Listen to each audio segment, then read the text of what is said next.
अरे पगली, मायका भाभी से नहीं होता। सोनल की भाभी सोनल को 4 बार फोन कर चुकी थी, पर सोनल फोन ही रिसीव नहीं कर रही थी। बाद में जब सोनल किचन से बाहर आई तो देखा उसकी भाभी के 4 मिस कॉल है लगातार। ये देखकर वह घबरा गई, क्योंकि उसकी भाभी को पता होता है कि अगर सोनल 2 बार में फोन नहीं उठाती है तो इसका मतलब यही है कि वह अपने काम में व्यस्त है और या फिर फोन से दूर है। अब सोनल का मन घबरा रहा था, क्योंकि भाभी के 4 फोन लगातार आने से उसे टेंशन हो गई थी, क्योंकि सोनल की मम्मी की तबीयत इन दिनों ठीक नहीं चल रही थी। अभी 2 दिन पहले ही सोनल अपनी मम्मी से मायके में मिलकर आई थी। फिर भी सोनल ने हिम्मत करते हुए अपनी भाभी को फोन लगाया, और फोन जैसे ही भाभी ने उठाया तो सोनल को रोते हुए कहा, दीदी मम्मी जी हमें छोड़कर चली गई है। रात को अच्छे से सोई थी, सुबह आपके भैया और मैंने खूब उठाने की कोशिश की पर वह नहीं उठी। तब हमने डॉक्टर साहब को बुलाया, फिर उन्होंने बताया कि मम्मी जी अब नहीं रही। दीदी आप जल्दी से घर आ जाओ। इतना सुनते ही सोनल की आंखों से आंसू बहने लगे। पापा तो पहले ही उसे छोड़कर जा चुके थे और अब उसकी माँ भी नहीं रही। सोनल तो बिल्कुल बेहाल हो चुकी थी।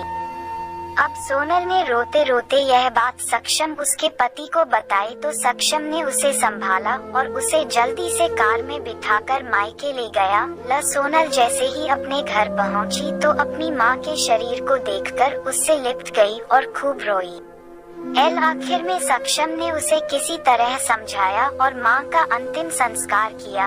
सारे विधि विधान होने के बाद भी सोनल की रुलाई रुकी नहीं रही थी। उसे माँ की बहुत याद आ रही थी। तब सोनल की मौसी ने उसके आंसू पोंछे और उसे संभाला और कहा, सोनल बेटा ऐसे दुखी मत हो। दीदी नहीं रही तो क्या हुआ, मैं हूँ ना तेरी मौसी। मेरा घर भी तेरा मायका है, तेरा जब मन करे तब आ जाना अपनी मौसी के पास। वैसे कहते भी तो है ना मौसी मतलब माँ जैसी। बेटी मैं तेरा दर्द समझ सकती हूँ, क्योंकि तेरे पापा तो पहले ही तुझे छोड़कर जा चुके हैं और आज दीदी भी चली गई। कहते हैं ना कि माँ के जाने के बाद तो लड़कियों का मायका ही छूट जाता है।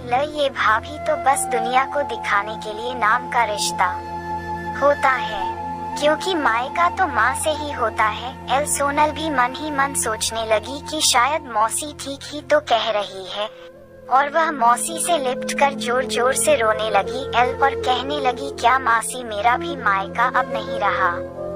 तभी सोनल की भाभी दूर बैठी दोनों की बातें सुन रही थी।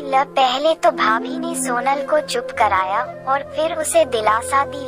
फिर भाभी ने मौसी से कहा कि मौसी जी आपने ऐसे कैसे कह दिया कि मायका केवल माँ से ही होता है। मैं मानती हूँ कि माँ का स्थान कोई नहीं ले सकता, लेकिन अभी दीदी के भैया भाभी जिंदा है और जब तक हम हैं दीदी का मायका हमेशा बना रहेगा। मैं पूरी कोशिश करूँगी दीदी को मम्मी जी की तरह प्यार और सम्मान देने की। और दीदी जब चाहे तब यहाँ आ सकती है। ये घर कल भी उनका था, आज भी है और कल भी रहेगा। मौसी जी मैं भी एक बेटी हूँ और मेरा भी मायका है, और मैं अच्छे से जानती हूँ कि हम बेटियों के लिए मायका कितना महत्वपूर्ण होता है। मौसी जी आप दीदी को अपने घर जरूर बुलाइए, पर उन्हें अपने भैया भाभी के प्यार से दूर मत करिए।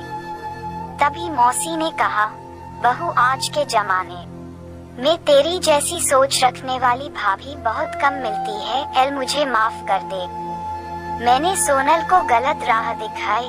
तभी सोनल अपनी भाभी के गले लग गई और बोली, भाभी आज आपने मुझे विश्वास दिला दिया कि भाभी भी माँ के समान होती है, और मैं संतुष्ट हूँ कि जब तक आप और भैया हो मेरा मायका सदा बना रहेगा। और किसी ने कहा है ना कि भाभी माँ के समान होती है। आज आपने मुझे इस बात का विश्वास भी दिला दिया है। दोस्तों जरूर बताइएगा कहानी कैसी लगी, और अच्छी लगे तो जरूर हमें फॉलो कीजिए।